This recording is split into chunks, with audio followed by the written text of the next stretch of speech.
Happy Monday. Welcome to the Randy Karraker Show featuring Brooke Grimsley. Matthew Rocchio is here. How was the weekend? Oh, it was great. Good. Other than it was a little rainy, but it was beautiful outside. It's going to be a little rainy on opening day, too. Well, did you see the weather change? Second alert weather here, because we're never first. We're just going to get it to you eventually. That's our slogan. Instead of first, we'll just get it to you at some point. Yeah.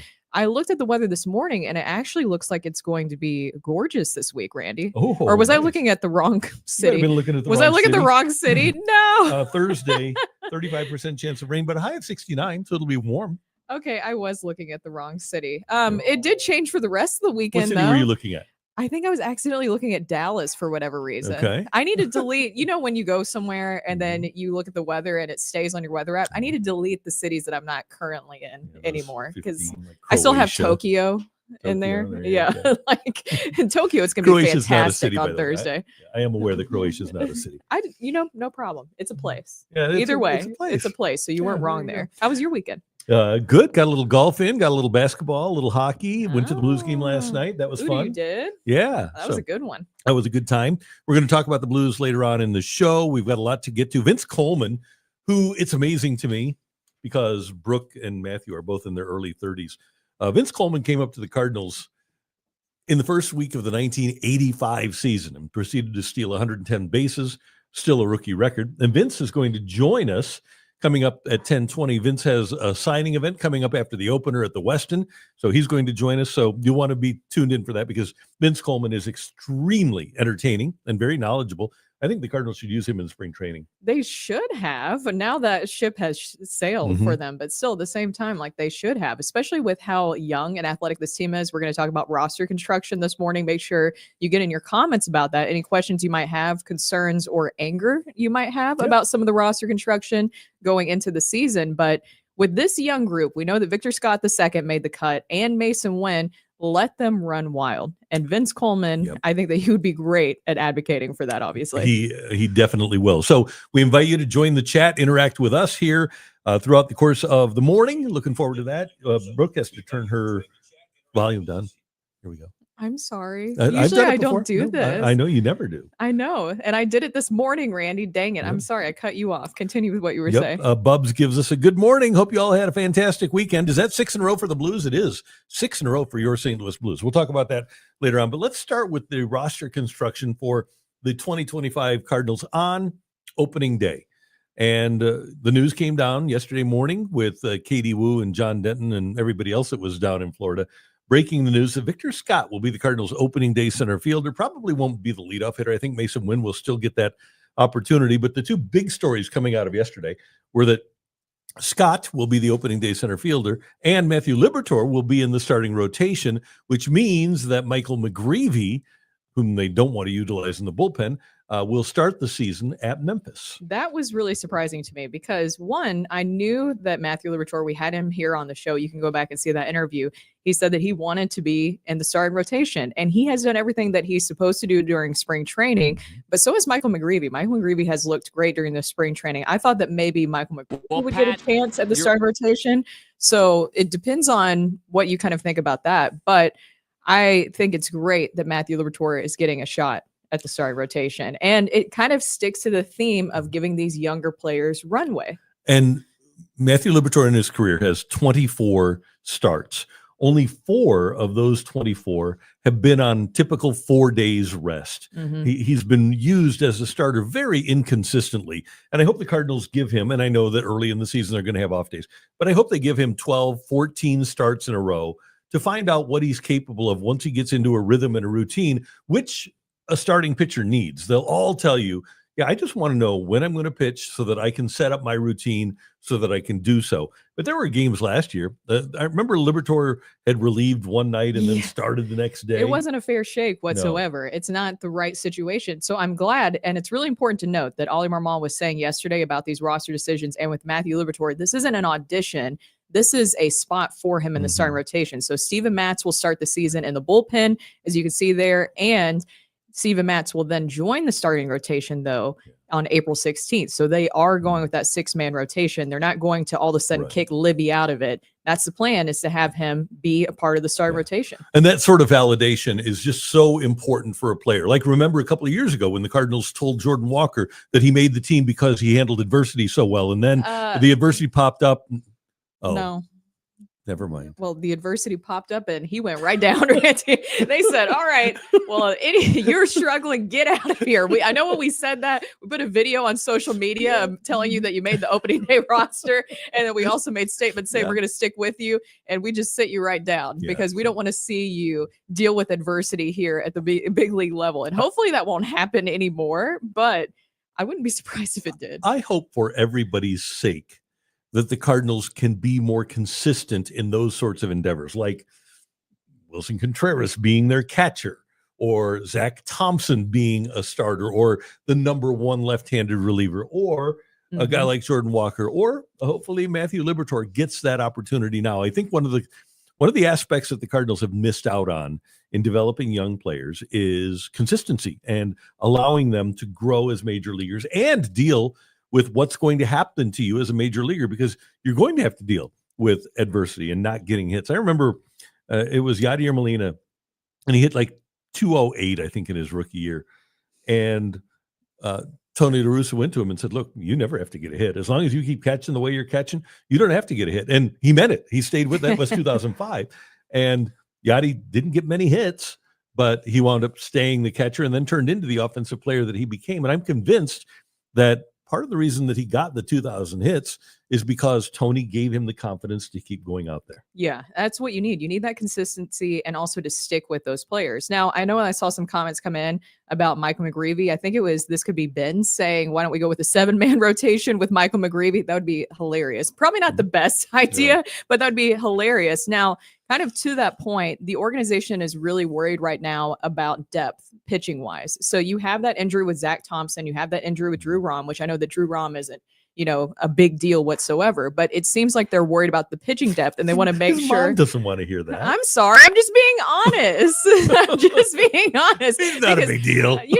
Because then people would say, Drew Rom is still part of the team. What do you mean? Yes, he is still part of the team. But just saying that the organization's pitching depth is a little bit slim right now because of those injuries that I just mentioned there with Zach Thompson and Drew Rom. So they want to make sure that McGreevy's healthy, that these guys are healthy. And, Ollie Marmol mentioned this past weekend, he said that their research, he's talking about the Cardinals, their research shows most major pitching issues come in March and April. Early on, pitch count is a real thing, and you want to make sure you get through April healthy, and that's a big part of it. Mm-hmm. So I also wonder, because we've talked about this, why not just move Eric Fetty and Steven Matz, possibly, if you could, to make room, that runway for Michael McGreevy? Do you think that they're a little bit concerned about Sonny Gray and Andre Palante? We should note both dealing with velo issues right now. They have to be. If they aren't, shame on them. Because even Sonny Gray, he's not as adamant. He says, hey, I'll get it back. But he got the shot right after last season and still has not regained the velocity that he displayed down the stretch last year. So I think there is, if there's not, there should be some concern on the part of Gray and Palante. And you mentioned that the research shows that April and May are the most hazardous months for pitchers.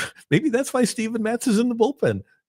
I think that is because remember last season, they tried to make sure that he could be healthy enough. They kind of did a truncated spring training for him so that he'd be ready to go. Still got injured anyways, but still, I think that that's probably the big reason why is they are paying attention to Sonny Gray and Andre Palante. His velo has been down a couple of ticks consistently during the spring training. And he was asked about it. And he said, well, it's just spring training working on stuff.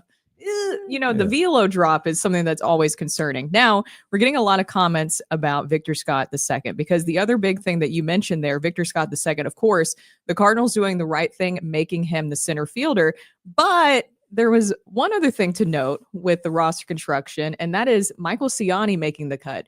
Why do you think that Michael Ciani made the cut? Because then that takes away from Jose Fermin and also Jose Barrero, who I thought would be one of your bench guys as a backup shortstop option for Mason Wynn, who has been dealing with back issues in the past. Go ahead and get out of the way. How long has he dealt with him, Matthew? There you go. Yeah, because he's been dealing with it for a while. And we saw that he's been dealing with a sore wrist at times during spring training. Why would you not have Jose Fermin or Jose Barrero here to be a backup shortstop option for Mason Wynn? I think there are a couple of things that go into this. Number one, they have confidence in Wynn, and they want him to be confident. And he told them he wants to play 162 games. So they're going to let him try. We've mentioned on this show before that the manager loves him some Michael Ciani. And I like the way you phrased it. Yeah. Find someone who loves you as much as Ollie Marmol loves Michael Ciani. And there's nothing wrong with that. Michael Ciani was, 2 innings away from being a Gold Glove center fielder last year. Yes, but has struggled offensively this spring training, if you care about spring training numbers. And I have to believe that there were people that loved Michael Ciani, including Ollie, and probably some people in the front office that like Victor Scott. So they're having this debate, and somebody finally says, well, why do we need a backup infielder when we have Brendan Donovan on our team? If Wynn goes down in the 3rd inning of a game and we lose him for a month, we can just let Donovan play the rest of that game, and then Barrero or Fermin are 4 hours away. We'll have them available for the next day. I don't think that's a bad option. I think that we tend to overrate the 26th player on the roster at times. We do. And I'm not worried about that 26 player gets used a lot more than you think, like a Taylor Motter. Oh, yeah, Motter. what do you have, like 76 at-bats that one year? Yeah, that was weird. Yeah, it was. But I don't think that this is as big a deal as we could make it out to be, simply because those guys are in such close proximity that they can be here on a moment's notice to join the club. And Donovan's fine. If Donovan has to play 6 or 7 innings for you at shortstop one day, if Mason Wynn's not available, or if Mason Wynn has to take a day off, you can get by with Donovan for a day at shortstop. It's a little tough, though, because it was just last week that it was being reported by Katie Wu that Jose Fermin did make the cut. Yes. And then all of a sudden, that just shows you how quickly this all changed, that didn't happen. And that's why I think that conversation that I just suggested happened. I think somebody probably Saturday in a meeting said, we don't really have to have both of these infielders. We don't even have to have any of these infielders up because we've got an option in Donovan. I'm sure that was not, I'm not sure that, but I would guess that there was a compromise reached so that the manager could keep his center fielder and the front office people could keep their center fielders. I guess the other side of this, though, with Michael Ciani being here is that Scott is going to play every single day. If he's here, he needs to be playing every single day, which he should. Then why is Ciani here? Because you also have Newt has the capability of filling in center field. Of course, maybe not as good as Victor Scott II defensively, but still he has that capability. Is it just to get Walker out of the 7th inning like we saw last season as a defensive replacement? Can't do that, though, because I'm afraid that's what's going to happen here. Walker needs, we talk about getting him 500 at-bats. Walker needs reps defensively, too. It's not like he's a Gold Glover out there. And in this reset year, whatever you want to call it, the runway year, he also, because they never taught him how to play the outfield in the minors, he needs to learn how to play the outfield. And those are big innings. The 7th and 8th and 9th innings are important innings, and you never know when that opportunity is going to come for him to learn, Jordan Walker, to learn how to make a play. My guess is that we'll probably see Ciani a couple of times a week in place of Victor Scott. That'd be my guess. Yeah, maybe giving him a little bit of a break. Either way, I still want him playing every day. Waterboy says, so who is on the bench and who is playing second base, left field, and right field? So I am of the belief that when everything is going the way, well, Jordan Walker's the right fielder. There's no doubt about that. I think once they settle in, that it will be Donovan at second base. And then I'm thinking Gorman and the odd as the DH, and your odd man out is probably going to be Alec Burleson. Not that he won't get any at-bats, but on opening day, I would not be surprised against Pablo Lopez if Gorman is your DH and Burleson starts things on the bench. I don't know how to feel about that either, but that's kind of the position you're in with Alec Burleson. And Ollie was asked about that too this weekend, about how he will give consistent at-bats to Gorman, Walker, Newt Bar, and Burleson. And he said he's going to do his best. That's a good thing. That was the quote. I'm going to do my best, yeah. I'm not kidding. Yeah, that was the quote. I don't know how he's going to mix and match with this, because there's a positive side with this. And somebody noted that somebody's going to get injured in the outfield. And you're probably correct. We know that there's a very high likelihood that there's going to be injuries here. We talked about Ollie's quote earlier about how they have research about the pitchers getting injured, especially in April and May. So I'm sure they have some research about the infielders and outfielders too. Right. Mostly the outfielders, as we know, are a little bit more injury prone. So maybe they're just waiting for that to happen. I just think it's still a little bit confusing about Ciani being here, because your point about Jose Fermin and Barrero being not that far away in Memphis, just a 4-hour drive, Well, that could be the same case for Siani too. And it is just a bench role, so it's not a big Right. deal at the end of the day. Yeah. But still, And- it was a little confusing to see that. I think when you are trying to be collaborative, though, and you have your manager pounding the table for a guy, you tend to back and say, well, you know what? It's a 26 guy on the roster. Okay, let's let him have his. Let's give him some candy. Let's just give that to By him. the way, Waterboy, Give us- to your point, to your question about the bench, that is, at least in my opinion, Burleson, Mhm. Lucan Baker, the extra catcher, whether it's Herrera or Pajes on that particular day, and who am I leaving out here? Siani. So there you go. Yeah, you said Baker, right? Yeah, Siani, Baker, Burleson, catcher. Catcher. And Yes. we do get a question, who is the catcher with the most upside? Bub says, speaking of catchers, which of our two has the most upside, Pajes or Herrera? Brooke, I think, based on our conversation in spring training with Matthew Liberatore, I would have Pajes throwing to him every time. That would be, for me, Liberatore's personal catcher. Pajes definitely has more upside defensively. Herrera definitely has more upside offensively. So it depends on what flavor you're looking for that particular day. Yeah, and of course they're going to mix and match with the pitchers, but the pitchers have their preferences, and I think it was pretty clear to see nothing against Ivan Herrera, but it seems like the pitchers really liked Pedro Pajes last season, and you heard Liberatore what he was saying about him too. It seems like he really built that connection with the pitchers, and they're going to want whoever they feel more comfortable with behind the plate. Yeah. Now let's get to the pitching part of this, because I think Michael McGreevy will be here sooner rather than later. I know that people are upset that he got sent down, but you mentioned the inevitable injuries and what the Cardinals appear to be dealing with right now with Gray and Palante, and then Matt's in the bullpen. You never, unfortunately, you never know about Steven Matz. He hasn't been, in terms of availability, the most reliable guy. So my guess is the Cardinals know that these things ultimately take care of themselves, and McGreevy will find himself here at the major league level. When Ollie says that they have research showing that major pitching injuries tend to happen in March and April, do you think they also have research about specifically which one of those pitchers will probably get injured first? Yes, I think they probably do. Yeah. That's a good point. I really think that's a big part of it. And as I mentioned, I was just, because we talked about that this weekend in our group chat, trying to figure out why Eric Fetty is still here and even Steven Matz. I think it really does have a lot to do with Sonny Gray and his issues during spring training. He kept giving up home runs. His velo is down.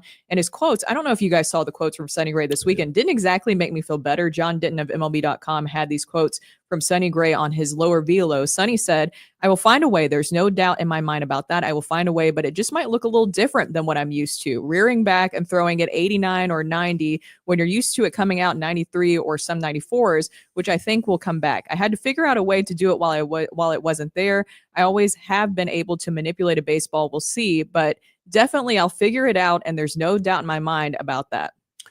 And admitted to arm fatigue a few weeks ago. Yeah, and there are pitchers, obviously, you can say that, but it's really hard when you lose your physical abilities to be the pitcher that you were. If you can't just start to become a junk baller and think it's going to work for you. It just doesn't work that way. I was trying to think if you have any examples that you can think of where a pitcher had to kind of reinvent themselves during spring training. Well, Wainwright did it during a season. Yeah. And actually, that's true. Yeah, he talked about it. Yeah.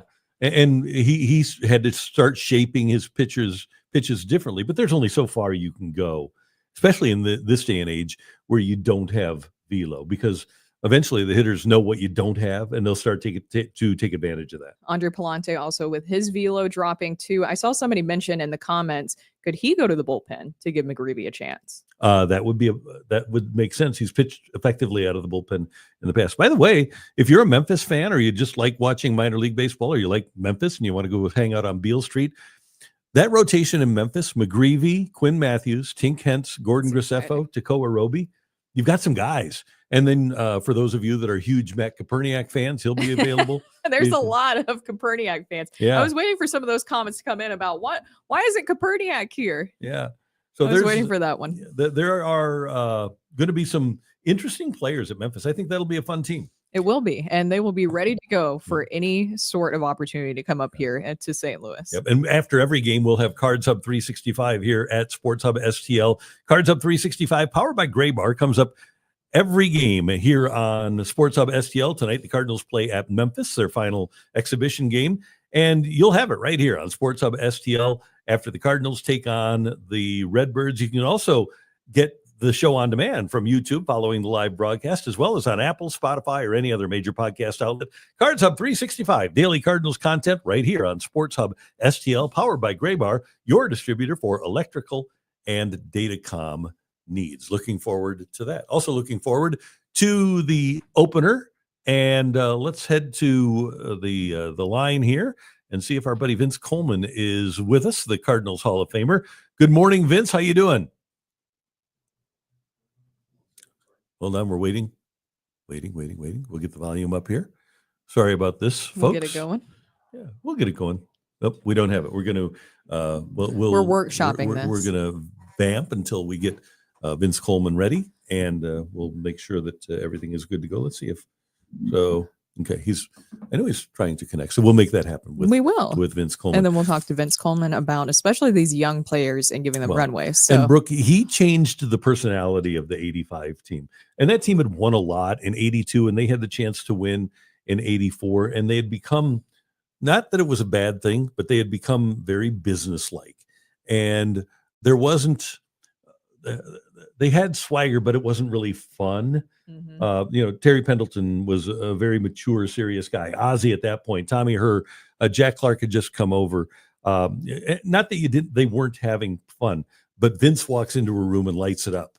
And with his style of play and swagger, and then with the way he started stealing bases, changed the personality not only of the ball club, but of the city. The city developed some swagger because of him. I think that's something that you can continue to see. We've talked about at times the Cardinals kind of being like Eagle Scouts, where maybe they're a little bit too serious. You want to see them kind of embrace, especially this youth movement that we have going on, and just letting these younger players run wild. I think that fans really embrace that. I think that you have to kind of model your fan base, and fans here in St. Louis, they're hardworking.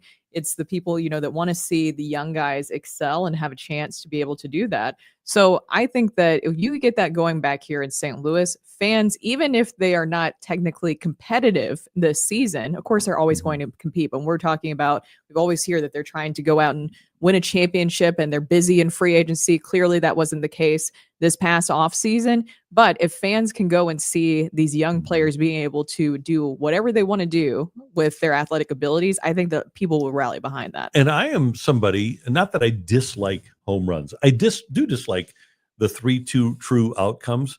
But if I'm watching a game on television, I would rather see the athleticism of a person running around the bases or making a great play than a small ball going over the wall. Yes. I like home runs. I'm not saying I don't like home runs, but in terms of just my viewing pleasure, I would much rather see people displaying their athleticism. Score in different ways. Yeah. Especially with runners in scoring position. If you can fix that going into this season, I think you'll make a lot of people happy. Of course, not completely fix it, but if you can at least get it better than what it was, happy. Yes, then I think that'll make a huge difference. So Mother Goose is saying Sonny is hurt, and either he and the Cardinals are just hoping for the best. Now, when we talked about the arm fatigue that he faced even a few weeks ago, and Randy, you alluded to this, but last season that he dealt with some injuries as well, he did admit that, he knows his body well. There was a lot of frustrating moments where we saw Sonny Gray kind of pull himself from a game, but that was because he realized kind of what he was dealing with injury-wise and health-wise. And it seems like every pitcher believes that they can get through injuries. And I'll never forget Chris Carpenter's last start for the Cardinals in San Francisco back in 2012, and he just didn't have anything, but you hoped that he had everything. Okay, now I think we have Vince Coleman ready, the Cardinal Hall of Famer, who will be in town for the game on Thursday. And then afterwards, Vince is going to be signing autographs at the Westin Hotel on 801 Spruce Street, right across the street from the ballpark, in the couples ballroom from 6:30 to 8:30. He'll be there on opening day. You can get tickets for autographs, $25 for an autograph. And with an inscription, you can get one. And you can also enjoy a souvenir plastic baseball hat filled with ice cream and your choice of toppings. And one of the other cool things, oh, there he is right there, is that if Vince Coleman receives the word from you that you heard about Vince on the Randy Karraker show, you're going to get a free baseball card from him too. There is the Cardinal Hall of Famer wearing his STL t-shirt. How are you? I'm doing great. First of all, I give praise and thanks to our Father in heaven through his son, Jesus Christ, for ever giving me the opportunity to ever put on a St. Louis Cardinal uniform. You know, nothing means more to me than coming back to St. Louis and enjoying this opening day here. No fans rock the house like St. Louis. You know, they're exciting, they're passionate, they're loyal. Once you go out and you see that city of red and white, you know, it just brings so much thrills and memories back to my life. You know, playing there for 6 years was the greatest moments of my life. And, you know, whenever you come to St. Louis, they treat you like royalty. And I can't wait to opening day. We're looking forward to it. And Vince, I was just mentioning, I don't know if you heard, but when you came up in '85, and we covered the team for the first week of the season, and then you came up, and I just got a different vibe from that clubhouse after you came up, and I think it was your infectious personality that led to it. But how important was it for you just to come in and have fun, have a good time? Oh, it was great. The stage was set. You know, it was a tailor-made situation for me being in the St. Louis Cardinals organization. They was built for speed. And the way you do anything is the way you do everything, is the hard work you put in. And I think, you know, being in the minor leagues, you was prepared for that moment. And once I got there, you know, Whitey gave me the green light, you know, and the only thing that he wanted me to do was go out and perfect my craft. And that was day in and day out. And the energy that you brought to the ballpark every day, and it just vibe and just kind of like trickled down the lineup. You know, it made it much fun. But the electricity, when you walked into that stadium, you saw that red and white, you know, it was something that you wanted to do day in and day out and excite the fans. And, you know, one thing I missed most was making the fans cheer. And every time I got on base, you could hear the electricity into the crowd and the fans. And when you stole bases, you ran around those bases, it was just so much energy and positive environment. And, you know, it made us fun. It made us a great competitive ball club, but it wasn't one thing that we was always prepared. When you were talking about Vince, Whitey giving you the green light, what was that conversation like with him where he said, okay, go do your thing out there? Well, I can remember walking in. I got the call up, and I got to the stadium, and you know, I met Mike Whitey on the bench, and you know, he was always so positive and made sure that you know that I was accepted throughout the clubhouse, and you know. It wasn't that you was an individual that you was going out to try to just pad your stats, but this was something that I had built a reputation on, was that being in the minor league, stealing a lot of bases. And now, you know, it was always like, well, if you steal 40, 50 bases, you'll be great. But I told Whitey, I said, you know, I'm going to be better than great. You know, and Whitey always assured me that, you know, you can be better than Lou Brock, you know, if you went out. And the biggest compliment that Lou Brock ever gave me was that he was the best I ever seen steal third base.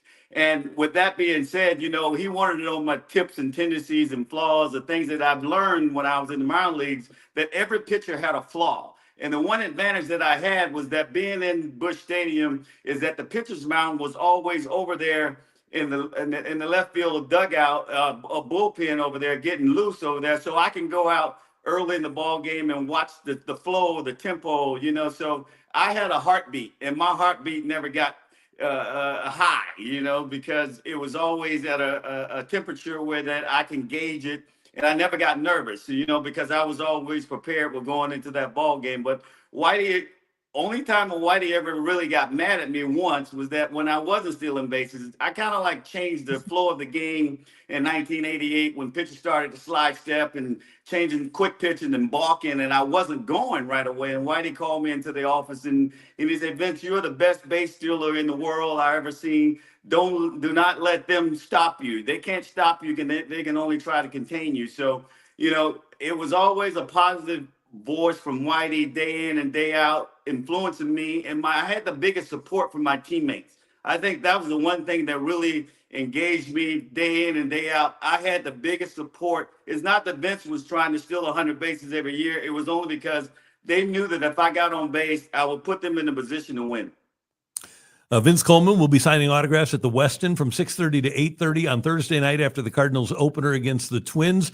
You can just go to the couples ballroom and you can get an autograph, get a ticket, and get an autograph from the great Vince Coleman. Vince, you talk about, Lou always talked about base stealing being a science. And I know in talking to you about it over the years, you look at it as a science. Do you think players now, and you work with young players, Do you think that they look at base stealing and think, okay, this could be a science that I can really get good at? Well, of course. I mean, I think base stealing is a form that you have to go out and start at a young age. The best form of learning, or I should say, running, is from the ground up.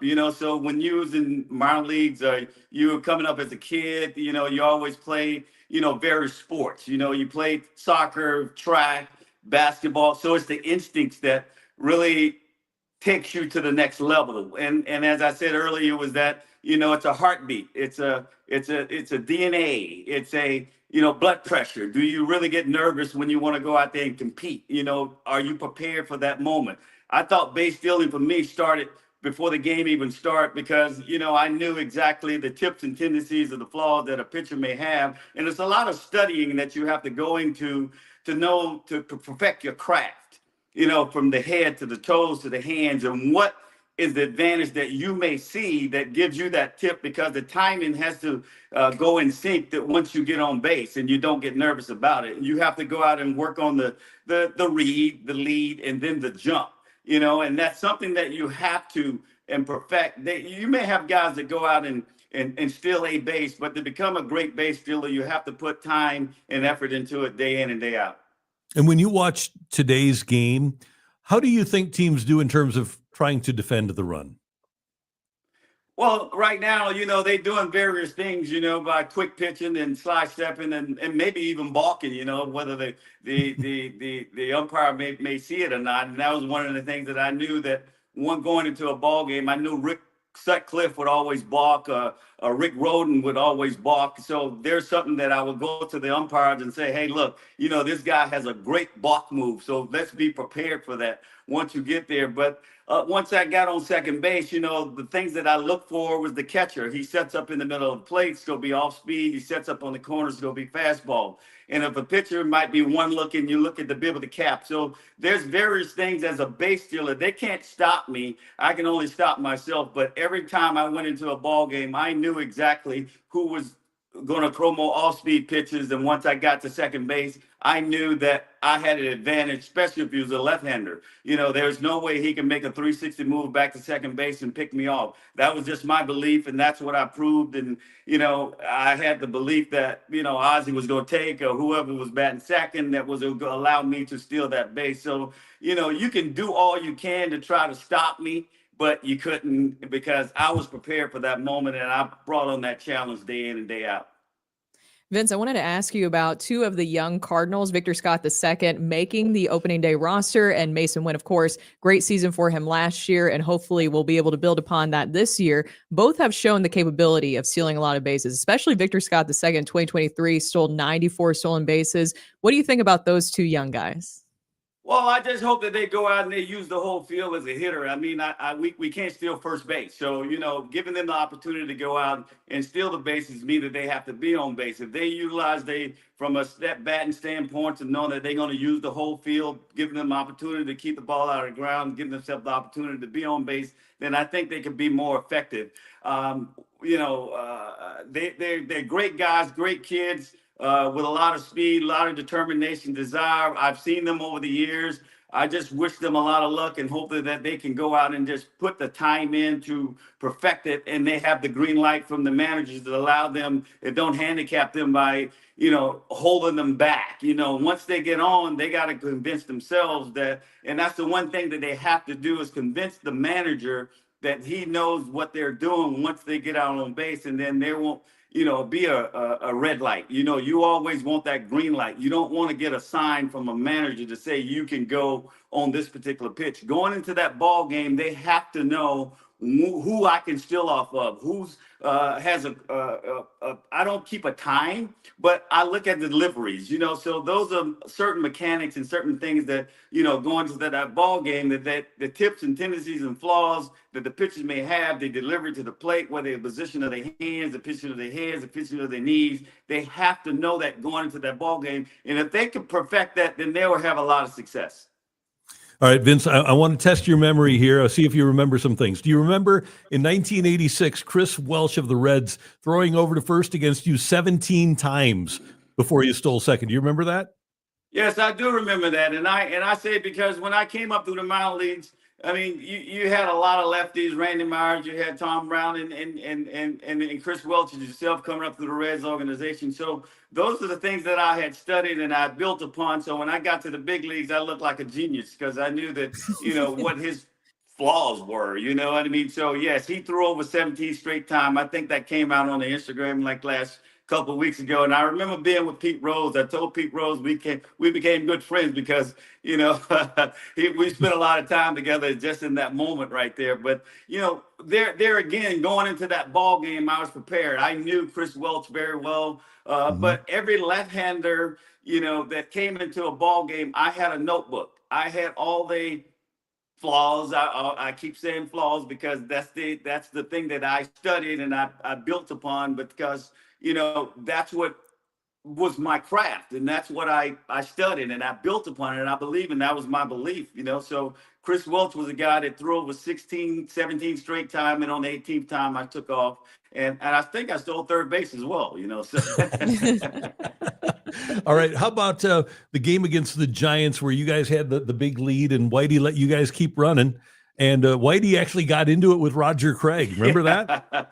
Yeah, that was a great moment. Whitey always defended us. I mean, we wasn't, we only had one home run hitter, and that was Jack Clark. But that particular day, I stole like in 5 innings, I may have had 5 stolen bases, and the score at the time I was 5-0 in the 5th inning, and I was, Roger Craig summons for their pitcher to hit me, which he did, and he threw him out of the game, and the big argument was that when he came to the plate, he was like, Whitey, you can't let your guys run. Whitey was like, you guys had Jeffrey Leonard and Chili Davis and Candy Maldonado and Mitch Williams.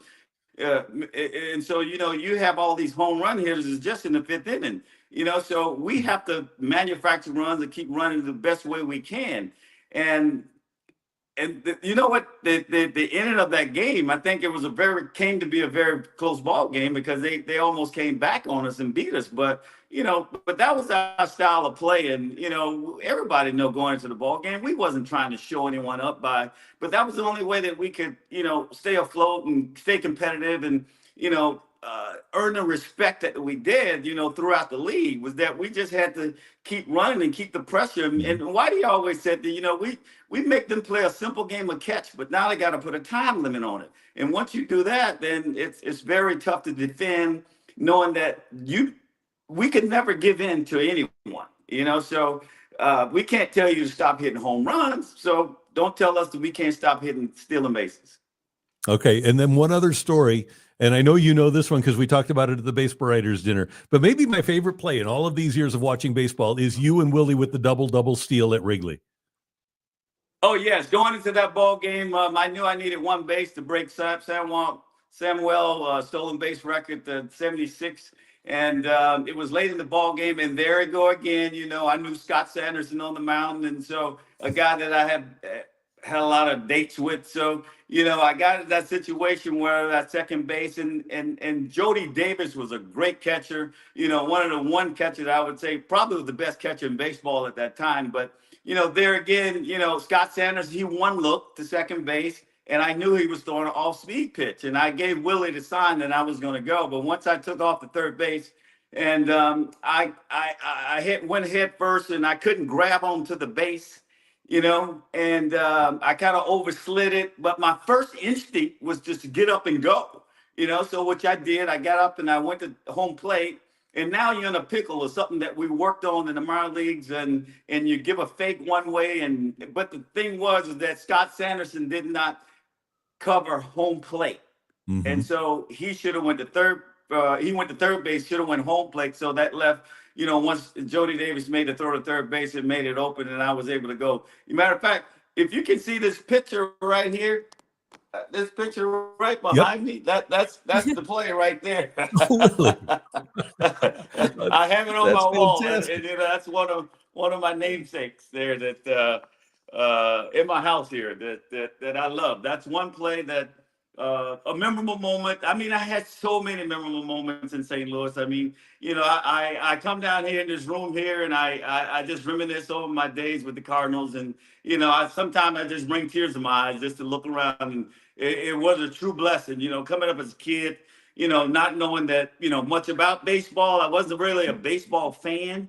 I was a football guy. Went to college on a football scholarship, but once I was convinced that I could perfect stealing bases as a craft. And once I got into the minor leagues organization, and I saw Ricky Henderson. All I wanted to do is be Ricky Henderson. You know, I got a funny story to tell you about Ricky Henderson was that, so after, I started switch hitting in 1980, 83 in the minor leagues. I'm 23 years old. And so George Kissel came to me and said, the only way you're going to make it to the major leagues is that you learn how to switch it, because that's what Whitey wants in the big leagues. Here I am, 23 years old, been a right-handed hitter my whole life, and so now I started beginning to switch it and toying with it. And now next thing you know, I'm in the big leagues and I'm facing Nolan Ryan, Whitey Herzog, and Doc Gooden. Man, this is tough. But I battle. I was such a competitor. All I want to do is keep the ball on the ground and, play pepper with the shortstop and beat it out and run like hell. And that's all Whitey wanted me to do, but you look at my batting average, I always had a higher batting average by 100 points on the right side, because that's my natural side, than I did the left side. Even though, I was batting around 270, 260, not a great on base percentage. So this is in 1988 and I'm around the cage in Dodger Stadium.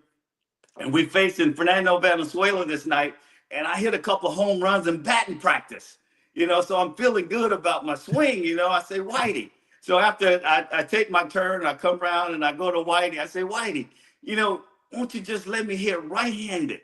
I could be like Ricky Henderson. He says, son, you'll be frying fish. So that's awesome. Hey, Vince, I remember going into Lee Elia's office one time. He was a manager of the Phillies. And I don't know if you've ever heard this, but he said, man, that Coleman he intimidates the hell out of our pitchers. Were you aware of the fact? Did you know that you intimidated the hell out of pitchers? Well, I was always this kid that came up, I was just so competitive throughout my whole career. I learned playing football and being tough, and the mentality was that, you give out before you give in, so it was almost like, you couldn't intimidate me, because when I came up playing, as a kid, it was always playing against the older kids. And I was the only child. I had no brothers or anything to protect me of anything. So I had to earn my respect and wherever I went. So when I got to the minor leagues, it was almost like I had Don Blasingame. Don Blasingame taught me all the things that I needed to know about how to dissect pitchers. And once I figured that out, and then I put it to task, and I saw that I could dominate a game by being on the bases. So no matter where I was, I knew that would take me to the next level. And that proved to me once I was in AAA with Jim Fagosi. And Jim Fagosi would always tell me was that, Vince, you are one day going to do something in this game that no one has never done, And what do you mean by that? Well, as a result, no one had never stole 100 bases 3 years in a row, So, and it was only been in the history of baseball that 4 guys ever steal 100 bases. And that gave me the incentive that once I got to the big leagues, along with Whitey Herzog, that you are the best ever did it. And so, and I always go back to Ricky Henderson. Ricky Henderson had a 400 on base percentage. My best year as a on base percentage was maybe 350. And but I took advantage of my time of being on base. If you look at the 200 times I was on base per year, only 200, and able to steal 100 bases out of those 200 times, my stolen base totals versus my percentages outdo anybody, especially going to third base. I know I have the highest percentage of being safe at third base than anyone. That's only because I studied my craft, I perfected it, and I believe in it. And I would love to be a Cardinals coach to teach those kids, Victor Scott, on how to perfect it, to put the time in it. But whether the analytics show that this day and age is that it doesn't value, there's no value in the running game. It's too much of a risk. Too many injuries they've observed. They kind of put a strangle on the running game right now, which really hurts, does a disservice to the fans of St. Louis, because that's what you used to, the excitement, not someone swinging for the fence, striking out, trying to hit home runs. You want someone on the bases going when the ball is in the dirt, breaking up double plays, going from first to third, scoring from second on base hits. When the last time you ever seen a delay steal? You have not seen a delay steal. So they fall asleep when they go to first base now, only because they've been told what not to do, what you can't do. I'm a coach. I'm going to tell you how to. I'm the how-to coach, opposed to the how not to. So I want you to have that frame of mind once you get on base, that I can dominate how I can get to second base, how I'm going to get to third base, how I'm going to get home. And that's the mentality that Ozzie had, Willie had, Jack Clark, Tommy Hurt. And I say it all the time. We had the best team in the world. We had the best team in the world. We had an all-star at every position. We had an all-star at every position. I made that video. Yeah, I mean, it was Art Holiday, years ago, when they was pouring the champagne over my head. It was so much fun, because that's what I believe. And that was all because of the Cardinals way, and there's only one way, and it's the Cardinal way. And that's the way we played the game of 1985. It was so much fun. Vince, I think a lot of fans would love to see that. If we get back to that type of baseball here in St. Louis, I'm already seeing the comments come in on the YouTube of people talking about how you definitely made the pitchers worried every time that you were out there on the bases. And we had a question from Bob where he says, how would you deal with the pitch clock? I was curious about that too, with all these new rules in Major League Baseball, the pitch clock, the bigger bases. How much would have you taken advantage of that back in the day? Oh my God, the pitch clock for number one is like a starting block. You're there and you see 5, 4, 3, 2, 1. You take off, because they can't throw. Especially if they've thrown over twice already. You can't go, so you can see that to your advantage. I mean, so. At the same time, whether you're first or second base, and then the bases are being shorter, opposed to me taking 11 steps, I'm taking 9 steps to first base. I mean, it would be not even fair this day and age and starting a base run on second base with in the extra innings. Can you imagine starting me at second base? So it will be, what they're trying to do is duplicate what we did. They're trying to speed up the game. They're trying to make the game more exciting, more fun, of what we did during our playing days in this time. So they're trying to teach that. You can't teach that. This day and age, you see baseball players, and that's what they are, baseball players. The travel ball, the club ball has really hurt the game, because these kids play baseball year round. They're not athletes. Athletes played football, basketball, ran track, played soccer, the instincts part. You can't teach that. That's a God gift. That's part of your DNA. That's who identifies you, who you are, that makes you that athlete. We was just an athlete, just so happened to play baseball. When you look at Lou Brock, Ricky Henderson, Tim Raines, Jackie Robinson, they was all football players, running backs. The instincts are there. Look at Dave Winfield, Ryan Sonnenberg, Tony Gwynn, all great athletes that could have played multiple sports. Kenny Lofton, played multiple sports. So the instincts are there, something you can't teach. These kids all the day for the last 20 years have just played baseball their whole career. So now you're looking for them to do something that they fear. The blood pressure goes up. They get nervous. I talked about that earlier. When your blood pressure get up, when you go in there and you cram for a test, you don't study for a test. Now you got to go out there and expect a good grade, but you didn't study. So now how you expect to get on base and not go when you don't study, you don't prepare for it? You get nervous. You loose muscles are quick muscles, so you got to stay positive the whole time. So I pray every day, that the game change back to where it is, the fun part, because guys back in the 80s, in the early 90s, that the fans that what you was introduced that you was introduced to, you just don't see this day and age. Cardinal Hall of Famer Vince Coleman will be introduced before the game on Thursday. Then after the game, 6:30 to 8:30, he'll be at the Westin, the couples ballroom, signing autographs. The Westin right across the street from the ballpark. And if you mentioned that you heard about him on the Randy Karraker show, he's going to get you a free baseball card as well. Looking forward to having you back in town. Okay, one more thing, and this is very serious, Mr. Coleman. You have something to say?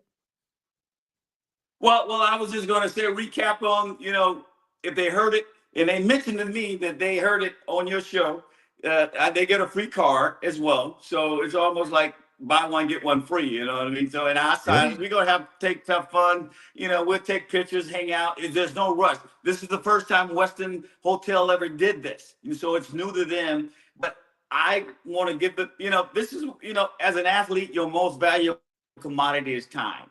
And, for me to give my time and just to hang out, just to have fun for 2 hours after the game, I want it to be an intimate, time, have fun, there's no pressure. There's no promoters. These are no promoters that, dealers or card dealers. This is not that type of atmosphere. This is a fun time where you can come out and rub elbows and take pictures and have a conversation, with me. And I want everybody that listening today to come on over after the game, hang out at the Westin Hotel and have some fun. It'll be great. Okay, so I need to ask you this one before we let you go. So I want you to stay over Thursday night. Ozzie is going to take you to whatever golf course he plays at. Who wins golf, 18 holes, Vince Coleman, Ozzie Smith? Well, I started playing golf in 1985 with Rick Horton, with the first guy that ever introduced you to the golf. And I, like anything else, I hate to lose, I'm very competitive and I worked at it. Ozzie didn't start playing golf until 1995. So I had a 10-year start on Ozzie. Now, I tell you this, Ozzie and I, at Michael Jordan's golf tournament in Vegas, Ozzie, and I told Michael, I said, I want Ozzie as my teammate, and they were like, oh, normally he wouldn't give me a good player because he knew that the field wouldn't have a chance, but they didn't know how good Ozzie was, So, Ozzie a Golden Glove, 18 Gold Glove, he got good hands, and Ozzie and I went out and won that tournament. He is adapted to the game very well. I mean, all right now, Ozzie's about a 4 handicap, which is very competitive. I mean, very good. I mean, don't fall asleep on him now. He can make some putts, and he doesn't miss any fairways. That's the Ozzie advantage. So, but we compete all the time, we'll love to play but I don't know if the weather permits while I'm there this week, but, Ozzie is a very competitive golfer and we both are very competitive and we'll give you a good game. Okay. That's a very diplomatic answer, Vince. Hey, it's great to see your face. Great to hear your voice. Can't wait to see you when you're in town on Thursday, and we want everybody to come by and pick up an autograph as well. Vince, thanks so much for the time. Have a great day. Hey, thanks for having me. I really enjoyed this. Thank you. Me too. Take care. He's as good as it gets, isn't he? Oh my gosh, yes. And also you heard that statement, Cardinals. Vince Coleman wants to come in and work with your young players, with Mason Wynn and with Victor Scott II, with everybody on this team. You have a young athletic team. You know that, Cardinals. Let's ditch the analytics and just let these guys run wild. And this is, he talked about George Kissel helping him learn the game. Lou Brock helped him learn the game. One of the great base stealers of all time. If you have that sort of institutional knowledge and you have players that could utilize that sort of institutional knowledge, why not take advantage of it? I don't know why you wouldn't. I mean, Vince Coleman, what he said is so true. And it sounds like kind of obvious, right? Like you should really research the pitchers, know their weaknesses, know, their faults, as he mentioned. But I think that that's an attention to detail that would be really helpful for a lot of these young players to hear of what exactly he was looking at from the pitchers. What were the tells? What kind of research he was doing? Because that stuff still translates to now. And don't you get the impression, especially with Scott and Wynn, that they're the kind of guys that want to absorb that sort of knowledge? They too? do. Yeah. Victor Scott II talks a lot about a lot of the older players that he looks up to and admires, that even models his own game after. And Mason Wynn's the exact same way. If I was at the Cardinals, I'd be all over bringing him in and having him talk to those guys, because it would be really important for this team to be able to hear that, because you have that youth movement, you have the transition year, you have the runway year. Why not take advantage of the talents of these young players? I also thought a really good point, and this could be Ben mentioned this, that, Vince is right. Kids need to play multiple sports. I played catcher in baseball and goalie in hockey. The skills translated between the two positions and helped a ton. This is something that you hear a lot. I was actually watching an interview this past weekend where they were interviewing Major League Baseball players and asking them, were you even the best player on your travel ball team?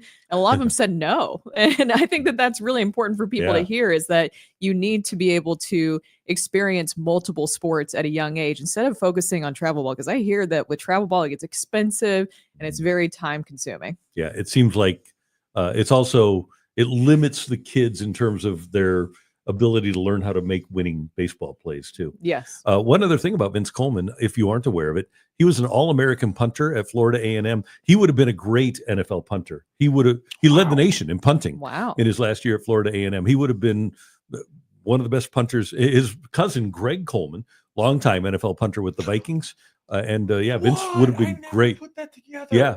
Oh my God, that's I was like, oh, I didn't even thought about that. That's incredible.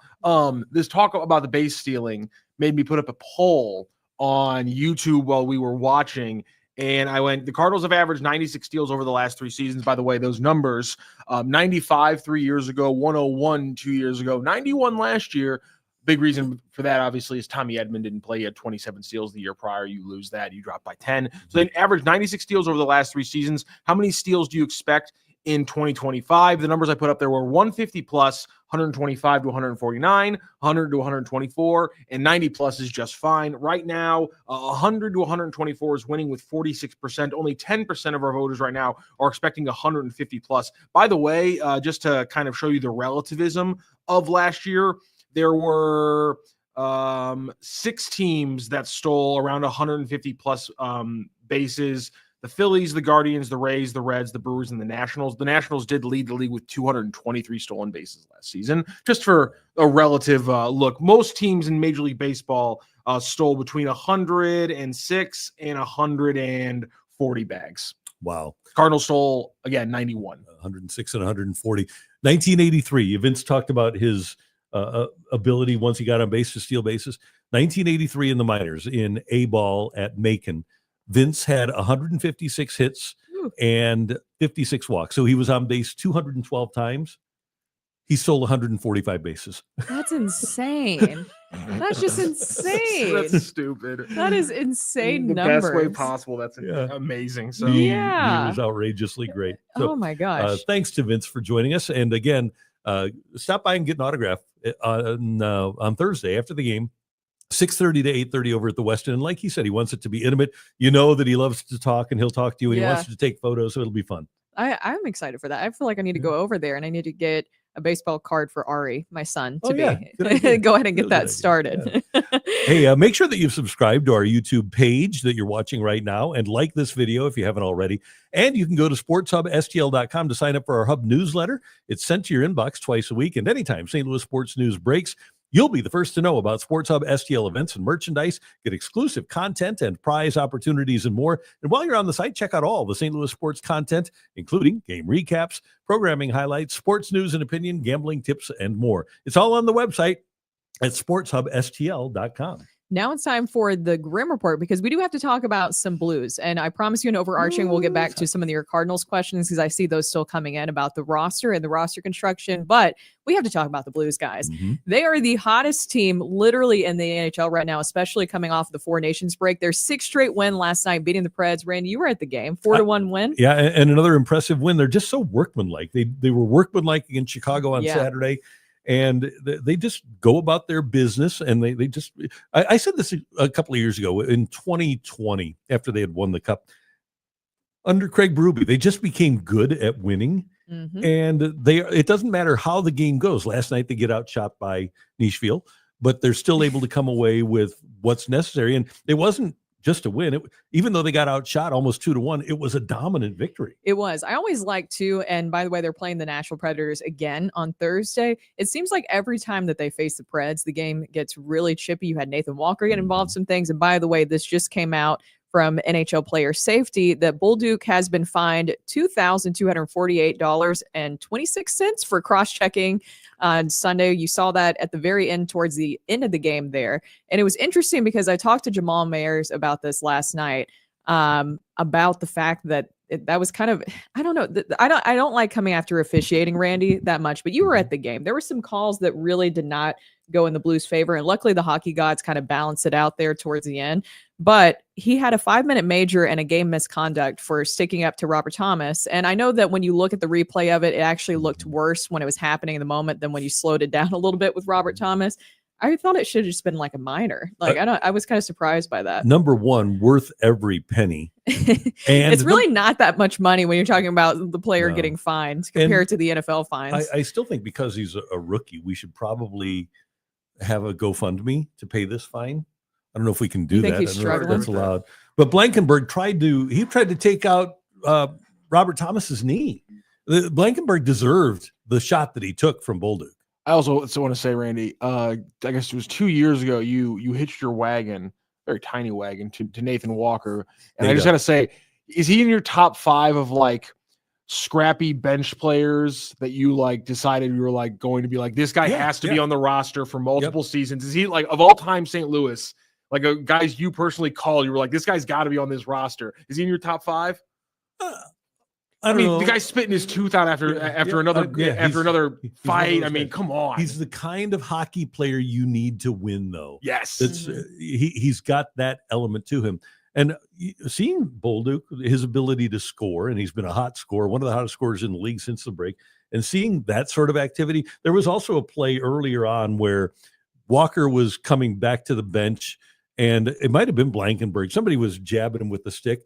And here comes Bolduc jabbing right back, saying, hey, leave my guy alone. And then Thomas gets involved too. These guys are sticking up for each other. I think, not to compare the players, but in terms of the way they go about their business, there's a little Matthew Tkachuk in the way that Bolduc goes about his business. I like that. And that's what you want to see, is that you want to see these guys sticking up for each other. And I like that Bolduc did that. I like that even Punch a Predator Day. Flute Players 1978 says Punch a Predator Day. You know, that could be taken in a million different ways. You know, it really could. And, you know, there's predators out there, Randy, that you have to watch out for. But there was a lot of positives. We were talking about guys sticking up for each other. That's what you want to see. I liked that Bolduc immediately jumped on Blankenberg in that situation after Robert Thomas. And by the way, Robert Thomas, with his 10th career 3-assist game, he has been fantastic. And so is Jordan Kyrou, his 30th goal of the season. He's now had 3 straight seasons with 30 goals and 30 plus assists. So 30 plus goals and 30 plus assists. And he's doing it, especially this season, at the right time, getting hot at the right time. Because that's what Jamal was saying last night, is that, you know, sometimes those 30 goal seasons, if it's coming towards the end, you know that you're out of it, it's not as exciting. But Jordan Kyrou has really elevated his game. And I think, going back to what I keep saying, and I said it last week, that pairing with him and Dylan Holloway, those two working together, they're bringing out the best in each other. We need to stop thinking of Jordan Kyrou as the guy that said Craig Berube's not my coach. He's a completely different player now than he was. And you have to appreciate the here and now. He's matured. He's grown up. His game has matured and grown up. He's playing a 200-foot game. If I'm not mistaken, let me double check here. I believe he leads the Blues in plus minus. Yeah, plus 16. He's playing great on both ends of the ice. It's hard to find a 30-goal scorer. They aren't just running around all over the place. I think he's a really good player. And I was talking to Jeremy Rutherford last night. We were talking about when his no trade kicks in. If I'm the Blues, I have no interest in trading Jordan Kyrou. Absolutely not. And it's kind of crazy to think about how much things have changed. I think it goes back to Jim Montgomery as a way of really getting the most out of these younger guys and the veteran guys. They've all elevated. And by the way, we still don't have Colt Parayko. And the fact that they're able to continue this push without Colt Parayko, who is a huge part of this team, as we know. Last night. Yeah, I think that is really telling about how good this group is and how much Monty has really changed the DNA of this group. Yeah. Kyrou, by the way, plus 17 now. Ooh. And so he leads the club. One other quick point, because we do give a lot of credit where credit is due. The Blues playing great with offensive zone possession time. The defense, the veteran defense, has done their job. Brooke, in the last 2 months, February and March, HOFer, 4-1-2 with a .912 save percentage and a 2.11 GAA. Binnington, 10-2-1 with a .903 and a 2.46. Yes. The goaltending has been sensational. They have been. And Jordan Bennington, something about his performance, especially in that championship in the Four Nations. I mean, even though I wanted Team USA to win, still, he brought that energy, I believe, back into this push that they have right now for the playoffs. I'll never forget, because it was our first 2 days, the amount of comments we got that Bennington was terrible this year. Mhm. And when I told you, no, he's not, the incredulity of multiple chatters who were just like, you're an idiot, you're getting the stats wrong, he's terrible, he's bad, and the Blues need to move on from Jordan Bennington. And now, like you just said, absolutely just turns in an incredible last month. 10-2, is it 10-2-1? 10-2-1 with a 903 and a 2.46 goals against. By the way, 903, pretty damn good. 913 is considered elite. Yeah, and he's only had a 913 across an entire season, I think twice. I think it's 2 years ago, and then obviously the half season in 19 when he went nuts. Obviously, he's been incredible, and I do enjoy when people are wrong. I enjoy when I'm wrong, when I'm negative, and I'm glad the negative people were wrong in this case, because the Blues are absolutely rolling right now. They got a bunch of young players. Obviously, we talk about Snuggie. We got some comments about Dvorsky. Schoolboy Rowe here with an incredible stat. With at least 30 goals and 30 assists in each of the last 3 seasons, Nylander, Point, Reinhart, Gensel, Pasternak, Draisaitl, and Kyrou. It's pretty good company. That is good company. Yeah. By the way, so I hope you and let's talk here, okay? Because I know that these two, they don't care. They don't care about this kind of stuff. St. Louis Blues. Dalibor Dvorsky cannot wear number 54. Oh, I knew that this was going to come up. I knew that number was going to be an issue. Listen, I will always jump into a debate about uniforms and numbers on those uniforms. Let's go. Let's do this. You cannot give this guy, former football Cardinal middle linebacker E.J. Jr.'s number. Okay? Dalibor Dvorsky has worn number 15 throughout his career, whether it was over in Europe or whether whether it's in the championships. He's worn number 15. Sure, you might have some Jakub Vrana or Robbie Fabry PTSD. Don't worry about it. This guy's a stud. He's going to be good. Don't make him wear number 54. It's just way too heavy. Give him number 15, please. Okay, let's see here. Are we violating? Number one Blues fan says, isn't 15 available? Yes. Are we violating anything here, Randy? Bill McCreary, Jack Eggers, Tony Curry, Mark Reeds. Tony Curry was a 20-goal scorer. There you go. Reedsy was one of my all-time favorites. Paul McLean. You're gonna spit on the memory of Craig Janney's tenure as a Blue. I'm not saying the number's been retired. Craig Janney had a nice career as a Blue. He bounced back well after Jamie Langenbrunner and Brad Winchester. Sir, genuflect. Genuflect when you say those names. Thank you very much. And then Robbie Fabry. Aww. And Jakub. And Jakub, wherever he is. Number 15, please don't do this. Don't give number 54 don't give it permanently to Dalibor Dvorsky. He deserves better than this. He was top 15 pick in the draft. Was he 18 or something? 10th. So anyway, Brooke doesn't care. I think it's fine. What if that's what he wants? Nobody wants that. Randy, while we're talking about things you don't care about. What if for whatever reason it's what he really wants? Then I'll respect what he wants. No, I guarantee you he doesn't. While we're talking 15 about this, would look better on Dalibor. I've had this in my back pocket for a while, which is a Blues fan account on X did a bracket for the Blues jerseys. And one of the jerseys that played in the final was the alternate navy blue with the circular St. Louis crest. Love it. That played in the final. Your thoughts on that jersey making it into the final? So I had the hoodie with that logo on front of it. I'm not a sweater guy. I don't buy the jerseys, but I get the hoodies, and I had that. And one time I was out playing in a golf tournament with Blues president Chris Zimmerman. I said, man, I love that logo with the arch and the circle and the navy. He said, yeah, you aren't going to see that anymore. That's hilarious. that is weirdly such a polarizing idea, because you find out fans who love that jersey. I loved it. Yeah. And fair enough, I love it too. But I can kind of admit it's kind of like the Honda Element, where I'm like, yeah, I liked it, but I was also 19 and maybe didn't have the best taste. Is that the cube one? Yeah, it was like the cube one. I really like that one for some reason. I the only one that I don't like, honestly, for the Blues, and I really don't get that upset about jerseys whatsoever. The only one I don't like is the reverse retro one, the yellow one, that they did. Yeah. I don't like that one. It's too Yeah. Predators like for me. Oh, that's it's fair. yellow. Yeah, it it's is. literally yellow. Yeah. Even if you say it's a different type of yellow, it's still yellow and it looks like the Nashville Predators. So That's fair. yeah, I think that's really fair. But either way, and you mentioned Dalibor Dvorsky, he got his NHL call up, and so we need to get him a new number. I think 15 is a great choice, Randy. you. I'm with you there. So I think that that's great. His father was able to be in attendance, so that was cool Yeah. to see. And we also have to talk about this weekend, the big rig, Pat Maroon, Mhm. announcing that he is retiring at the end of the season. We have this interview, if you can pull that up, Matthew, with him and Panger talking about his retirement at the end of this year. Oh, just kidding. Is he That's opening a roster. Ah! Oh, we got to get it in 1 second. No. And this had been discussed beforehand It between is Panger and still, Maroon. yeah, it's so weird seeing Panger and Maroon with the Blackhawks. I just have It to say is. that. Yeah.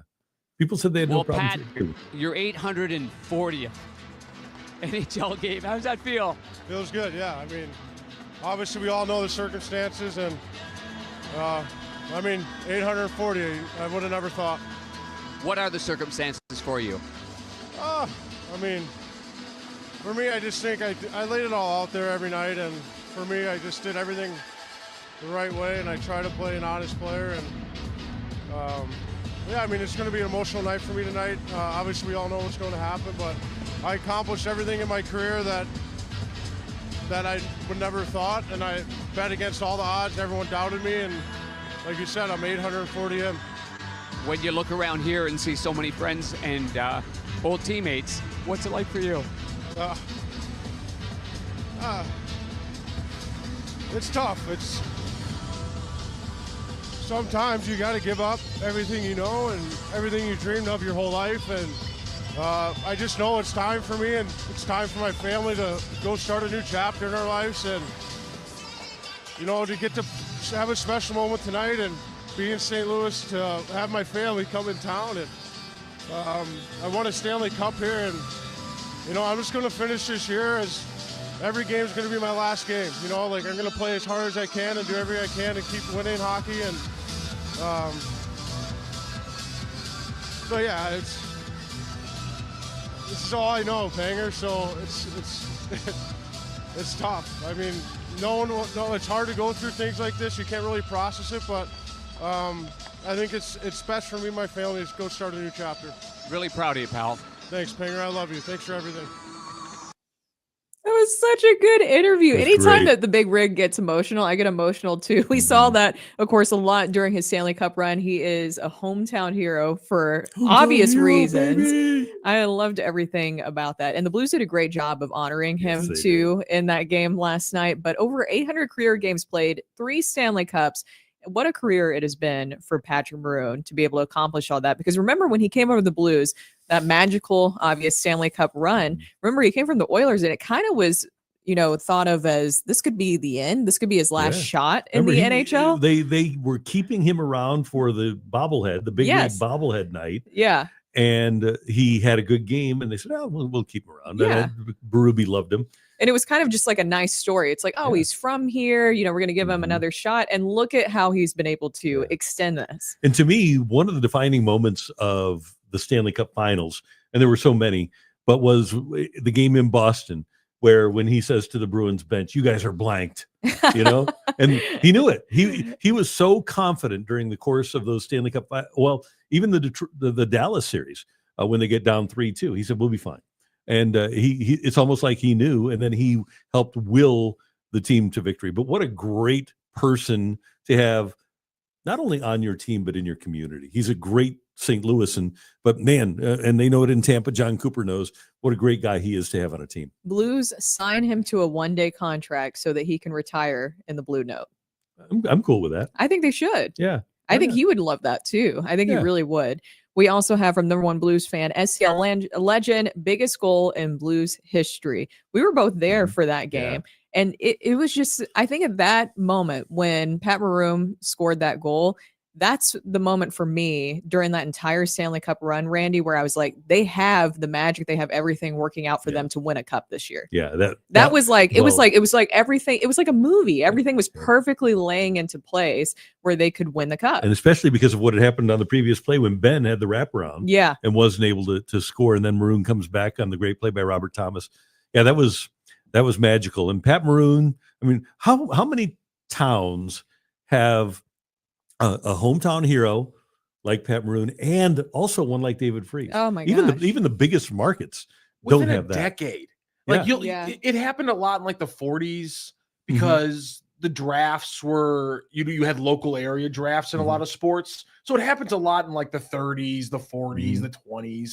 But as soon as you get to like the 70s, 80s, 90s, and now especially to happen twice in a decade, that's insane. And be the keys to championships. Yeah, the keys to champion. That's nuts. Yeah, it was amazing. Well, I don't know if we'll ever see that again. No, it is really one of the all-time remarkable stories. We missed out on Trent Green, obviously, but everybody around that Rams team, that '99 Rams team. Can you imagine if St. Louis would have gone 3 for 3 in a 20-year span? Yeah, all 3 sports won with that's insane. Yeah, yeah.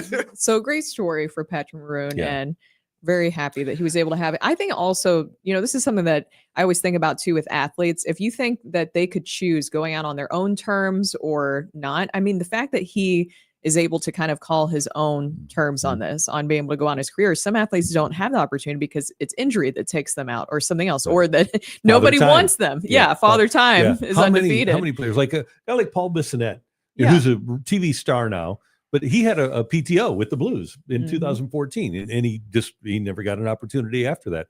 It happens a lot with guys that get professional or PTOs, professional tryouts, and they don't land. But all across sports, and this is, by the way, it's a hack for Immaculate Grid. Juan Gonzalez's career. Juan Gonzalez, borderline Hall of Fame guy, steroid guy probably, but he in 2008 he was in camp with the Cardinals. He was in camp with the Cardinals in 2008 because Tony La Russa couldn't convince ownership to bring Barry Bonds to camp with the Cardinals. Tony wanted Barry, but ownership wouldn't let him. But Andy Van Slyke came back and had an opportunity with the Cardinals at the end of his career. I think Jimmy Edmonds actually came back and wanted to make the Cardinals as a last ditch and didn't. So, there's so many people that try out, and Eric Dickerson. I think Eric Dickerson tried out with the Green Bay Packers at the end of his career. Never played a game with them. It's much more possible and prevalent that athletes, like you say, nobody wants them anymore. They're trying. That happens a lot more than a guy like Pat Maroon going out on his own terms and saying, you know what, I've done everything I can do. In your hometown, being able to announce that. Right. That was just really cool to see. So that's a Grim Report. The Blues, by the way, will be playing the Canadians on Tuesday. Yeah. And then you have the Predators again on Thursday. And by the way, if you aren't aware of it, tomorrow's game, little self-promotion here, is exclusively on Matrix Midwest. So if you're thinking you're going to see the game on FanDuel or on ESPN or TNT or ESPN Plus, tomorrow is a Matrix Midwest exclusive game. So that means you need to buy an antenna. If you have to go to Target or Best Buy or something, get an antenna. It screws into the antenna input. This is kind of a new concept. Screw it into the antenna input on the back of your television, and you'll be able to watch the game for free. I don't want people to get surprised tomorrow when they say, "Where's the game?" and it's on Matrix Midwest. Fair enough. Before we close out the show, I want to take a moment just to say something. There was unfortunate thing that happened over the weekend, which is St. Louis, an absolute tragedy. St. Louis lost one of the kindest people I've ever met in my entire I'm not even going to qualify the kindest person I've ever met in my entire life. Brian McKenna was killed in a pedestrian crash over the weekend. I don't do radio without Brian McKenna. After I graduated Mizzou, because he was in St. Gabe's Parish, and that's where I grew up. I was talking to him. And in the same conversation, he does what all smart people do in this business, try to talk me out of doing it. And by the end of the conversation, though, he had given me some phone numbers, and he agreed to meet me for lunch to talk about like how to get into it. And because of that conversation, I eventually got tied to the people that got me started in this business. And I eventually got the chance to work with Brian McKenna for a couple of years. And getting to work with him on a daily basis in the morning, not a lot of people that are going to brighten your day up and set you off into the world better right out of the gate than Brian McKenna, which is why he succeeded in radio for so long as a morning show host. Because if you heard him, you were going to keep listening, because he was fun. He was all about jokes, take things a little less serious. And then obviously there's the charity side of things, because if you knew Brian, you knew that he was always going to be at charity events. I don't have a lot of pictures with him that are outside radio, but all of them are at charity events that I do have with Brian, because that's just the kind of person he was. And there's a sick irony sometimes in life, and this is a guy who fought multiple forms of cancer. One of those forms of cancer took out a chunk of his face, and yet he still didn't stop smiling, and he still just kept going. A lot of people, I would probably after that be the kind of person who says, I'm just going to lie down and just kind of like let life go. The next 30 years, take the easy way. I don't want to stress anymore, because that was hard. Brian was the complete opposite. He was going to go out on his porch, have a couple beers, hit his tackling dummy, try to stay in the best shape possible, even though life was trying to beat him down. And the fact that he gets taken out just in a random way like that, I don't know when I'll get over that. I don't know if I ever will, but I love Brian McKenna, and life's a little crappier without him. No doubt. Yeah, very well said. And he did, as you mentioned, he had a terrific career. He and I would be regulars on The Pit on Channel 5 on Sunday nights back in the 90s. And he had a TV show called Jock Talk.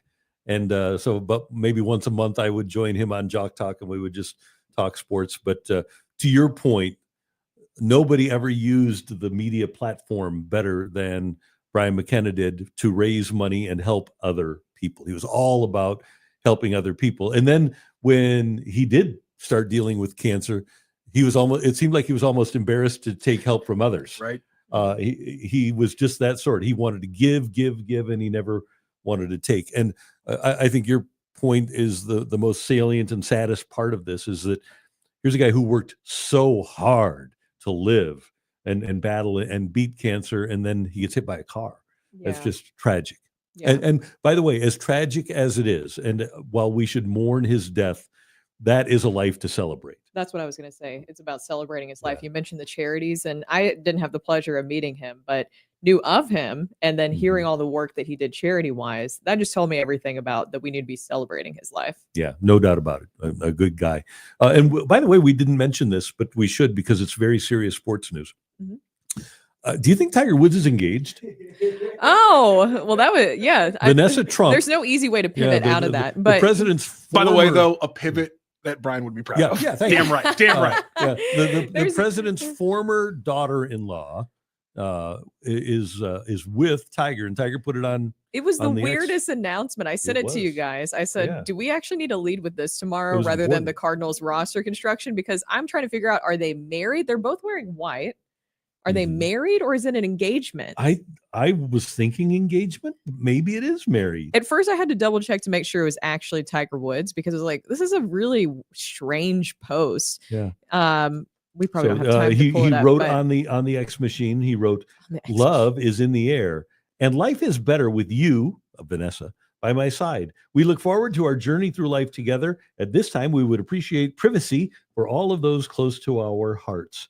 And then let me see. You can't tell. You get the hands are cut off, so you can't tell. Oh, if he they're doesn't have a ring married. on his left hand. Oh, on the one on see the that. hammock, he doesn't have one. So it's an engagement. Right, Is it just, or maybe is this a confirmation that they're actually dating? Because it was just rumors. But is this like confirmation? When I read our journey through life together. That's pretty serious. Yeah.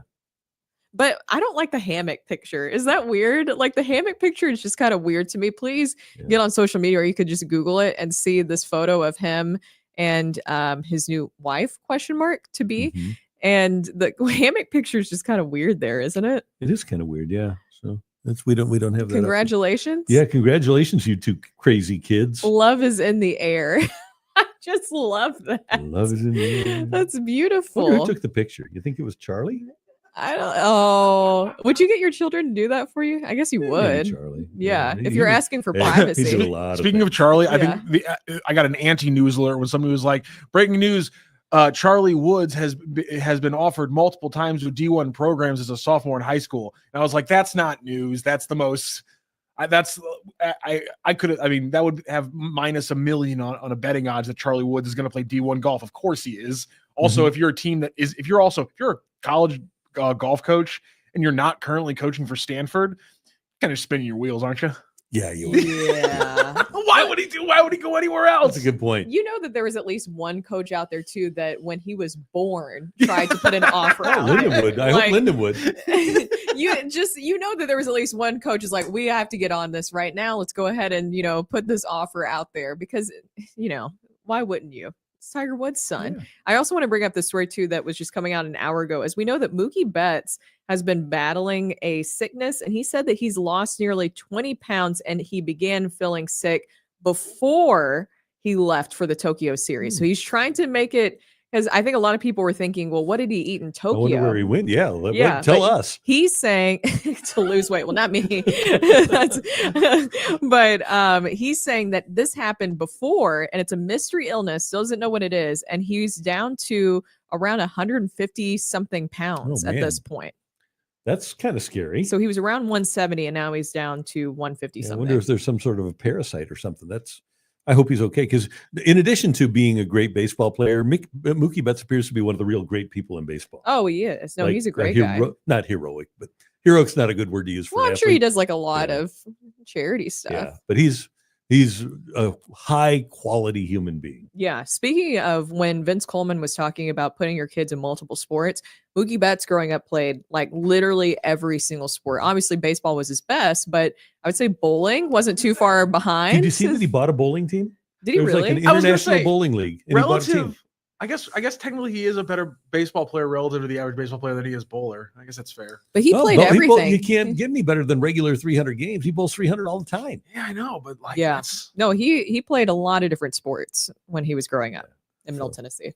So Middle Tennessee, huh? I didn't even know that. You didn't know that. I didn't know. Nobody ever told me that before, Brooke. I think I was like the first person. I think I've said it to you about like 500 times to make sure you all know that we're from the same area. Yeah. By the way, grew up in the same hometown as David Price. Another fun fact. David Price, almost Cardinal.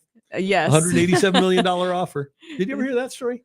Cardinals offered him $187 million, and he was playing in a golf tournament, I think in Nashville. And so the Red Sox called up his agent and said, we'll give him 217, but he's got to answer by the end of the day. And the Cardinals didn't even have a chance to come back and give another offer. So he took the 217 from the Red Sox rather than the $187 million from the Cardinals. That was in 2015, I think. Before the 2015. No, maybe the 16 season. I think it might have been when they lost Jason Hayward. Fun times there. Oh, yeah. Yes. Fun times. Well, this was fun. The Blues are back in action tomorrow. And the Cardinals will play Memphis tonight, then a couple of days off, including a workout here in St. Louis on Wednesday before they open their 2025 season against the Twins on Thursday, 3:15 at the ballpark. Exciting stuff. And what are we efforting anybody tomorrow? Are we just going to talk among ourselves? Yeah, we're going to effort somebody for tomorrow. Maybe we can get Claves. We get Claves. We could maybe try Gould. We could try a bunch of people. Really we'll work on it. I believe Claves potentially might be in studio tomorrow because I think that was Wednesday. Is it Wednesday? Okay, yeah, because he's back in town, obviously, with them flying back up. So Claves in studio at some point this week. Okay, so we can try. How about our buddy John Denton? Yeah, let's get John Denton tomorrow. Yeah, unless he's out. Is it supposed to rain tomorrow? We should get Gould and Denton on. Oh, together? Is it supposed to rain? Are you doing that because of pickleball? Yeah. Yes. I think it's supposed to be too cold for. I think it might be a little chilly for pickleball tomorrow. Not for John Denton. Yeah, no, fair enough. He's playing all the time. All right, I could tell you that for sure. Okay, but we will. We'll have a great program for you tomorrow. Our thanks to Vince Coleman. If you didn't get a chance to see that entire interview, you can watch it right after we're done on YouTube. You can watch all our great material. I think Bernie's going to be a regular guest on Fridays for our show, so we can get ready for the weekend with Bernie Miklas, who's now a member of the Sports Hub STL crew. And Brooke, you did the hockey game. Everybody should know about this. The Hockey Weekly, Blues Weekly show every Sunday night with you and Jamal Mayers. Yes, we do that every single Sunday. And with the Blues playing so well, it's been fun to chat with him. We also bring in Mike Meyer, who does our prospect reporting, and he also does a lot of articles on our newsletter. If you're subscribed to our newsletter, you can see Mike's work, you see Bernie's work. We have a lot of great people working on that stuff with the newsletter. So it's worth signing up for. But it's just always great catching up with Jamal. You can chime in, ask him any sort of question whatsoever. And obviously it's fun covering the Blues right now. Yeah. And one other thing, tomorrow, we're going to tell you about all of the new food items at the ballpark for 2025. Yes, I'm excited about that. That's where we're going after this Yeah. to try out the new foods. We are. I don't know if anything, though, can top the Shaq sandwich. I think it's going to be very difficult. Do you think they'll have that again? High bar. I I'm hope like, so. I'm hoping that will be there again. I mean, I want to try different things, but at the same time, I want to try that Shaq sandwich again because it's worth it to me. But I've seen other teams come out with new stuff. Is it the Yankees who are doing the tiramisu helmet? Yes. That's what I thought. Okay, that looks really good. So what are the Cardinals? What would be something that they could do? Because it seems like everybody has like a really catchy one again this year. Yeah, well, I'll have to think about that. I'll weigh in tomorrow. I don't have one yet. We'll see. We'll have to find out. We thank you for joining us. Don't forget Vince Coleman signing autographs 6:30 to 8:30 Thursday night at the Westin, right across the street from the ballpark. For Matthew, Brooke, did you have fun today? Yes. We thank you for being a part of the Randy Karraker Show. We'll see you tomorrow morning at 10 right here on Sports Hub STL.